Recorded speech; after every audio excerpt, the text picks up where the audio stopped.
Bonjour et bienvenue à tous. Aujourd'hui, nous allons voir les raisons pour lesquelles votre maison ou votre appartement ne se vend pas. Si votre bien immobilier est en vente et que vous ne recevez pas d'appel, c'est qu'il y a une raison. C'est souvent le prix demandé qui pose problème, mais pas uniquement. Quelquefois, c'est pour d'autres raisons et c'est ce que nous allons voir dans cette vidéo.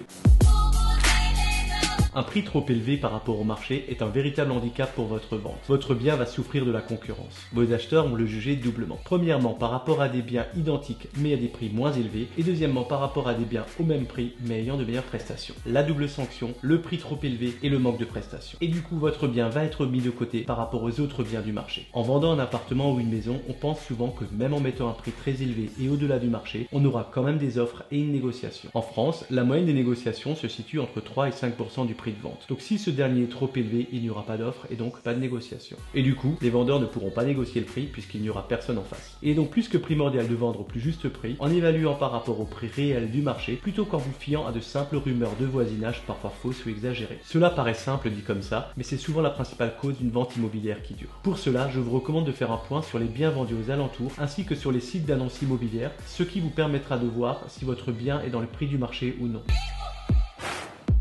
Si un bien ne se vend pas, c'est qu'il n'est pas suffisamment visible et qu'il n'est pas bien mis en valeur. Ce point est indispensable car il y a tellement de biens à vendre que le vôtre doit être mis en valeur et sortir du lot. Ce point est encore plus important si vous cherchez à vendre plus cher que votre voisin qui a peut-être menti sur son prix réel de vente. L'annonce de votre bien doit être impeccable si vous souhaitez sortir du lot des autres biens immobiliers en vente. Il est donc nécessaire de bien préparer votre prise de photo, de choisir le meilleur moment pour la faire, de passer un peu de temps pour préparer votre logement et à sélectionner vos plus belles photos. Si vous souhaitez avoir les plus belles photos possibles, vous avez la possibilité de faire appel à un photographe professionnel qui vous fera ça à la perfection. En faisant cela, vous aurez immédiatement des résultats. Vous aurez 70% de visibilité en plus, 2 fois plus d'appels et de visites sérieuses et vous vendrez votre bien plus vite. C'est le point fort des professionnels de l'immobilier. Ils rendent votre bien visible et le mettent en valeur. Et quand un bien ne se voit pas et n'est pas attrayant, c'est simple, il ne se vend pas. On ne le dira jamais assez, l'emplacement est l'élément clé à toute vente immobilière. Mais rassurez-vous, il n'y a pas d'adresse idéale, car tout se vend, c'est une question de prix. Chaque quartier a son prix. Mais je vous rassure, dans tout quartier, ville ou région, il y a des ventes immobilières qui se font, même dans ceux qui sont les moins recherchés. Revoyez peut-être les 2 premières raisons. Votre bien immobilier est-il suffisamment visible? Faites-vous une bonne communication dessus? Si la réponse est oui, comment avez-vous fixé le prix de vente? Si vous pensez que c'est l'emplacement qui bloque votre vente, revoyez les 2 premiers points et ça fera des miracles.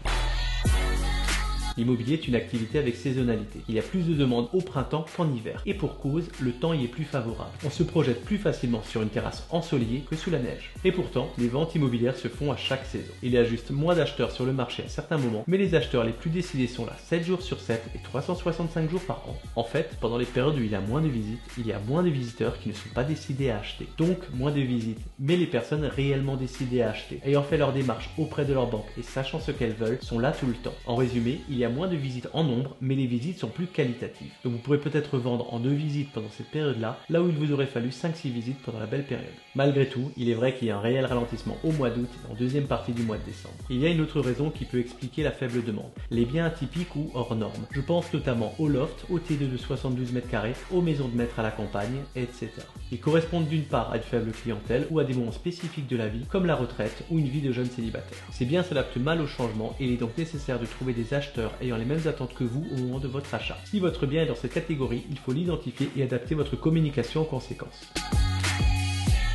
Un problème majeur rencontré très fréquemment et qui peut expliquer que votre bien ne se vend pas est peut-être tout simplement votre disponibilité. Un des symptômes est un nombre important de demandes les premiers jours auxquels on n'a pas pris le temps de répondre. Or, les acheteurs planifient leur visite pendant leur temps de libre. Ils formulent beaucoup de demandes puis sélectionnent quelques biens qu'ils vont visiter pendant leur week-end ou leur soirée. Et si vous n'avez pas pris la peine de répondre rapidement à ce moment-là, leur planning est fait. Et s'ils ne trouvent pas leur bonheur dans les annonces sélectionnées, ils recommenceront leur recherche dans les jours, voire les semaines après, en commençant par les nouvelles annonces, donc autant de concurrence supplémentaire. Quand on fait visiter son bien immobilier, il arrive fréquemment que les seuls moments disponibles soient en fin de journée. Mais cela peut poser problème, les heures de pointe, la faible luminosité, etc.